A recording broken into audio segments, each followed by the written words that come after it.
Ijtimoiy tarmoqlarda Uchtepa tumanida 2 nafar haydovchi o'rtasidagi ziddiyat aks etgan video tarqalib muhokamalarga sabab bo'ldi.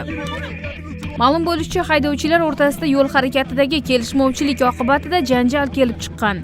Qizimni bog'chaga tashladim.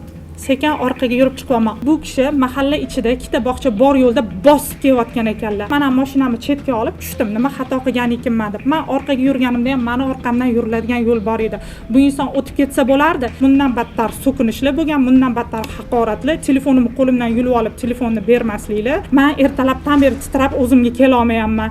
Mazkur holat yuzasidan jamoat joyida uyatli so'zlar bilan so'kinib, jamiyatda yurish-turish qoidalarini qasddan buzgan ushbu shaxsga nisbatan Uchtepa tumani ichki ishlar organlari faoliyatini muvofiqlashtirish boshqarmasi tomonidan O'zbekiston Respublikasi Ma'muriy javobgarlik to'g'risidagi kodeksning 183-moddasi mayda bezorilik alomatlari bilan ma'muriy bayonnoma rasmiylashtirildi hamda to'plangan hujjatlar belgilangan tartibda jinoyat ishlari bo'yicha tuman sudiga taqdim etildi.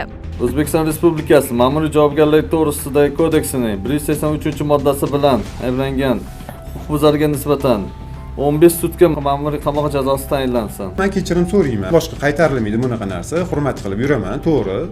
Lekin jahlli keyingi safar uyda jilovlab to'g'ri qilib, keyin ko'chaga chiqishni o'rganaman. Bunaqa narsa boshqa bo'lmaydi. Men juda ham hayron qoldim. Bugun ertalab shu hodisa ro'y bergan bo'lsa, yashin tezligida huquqbuzarga chora ko'rishdi.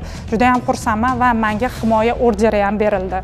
Yo'l harakatidagi har qanday nizoni hissiyotga berilmasdan qonun va o'zaro hurmat doirasida hal etish muhim. Jamoat tartibiga rioya qilish har bir fuqaroning mas'uliyati hisoblanadi.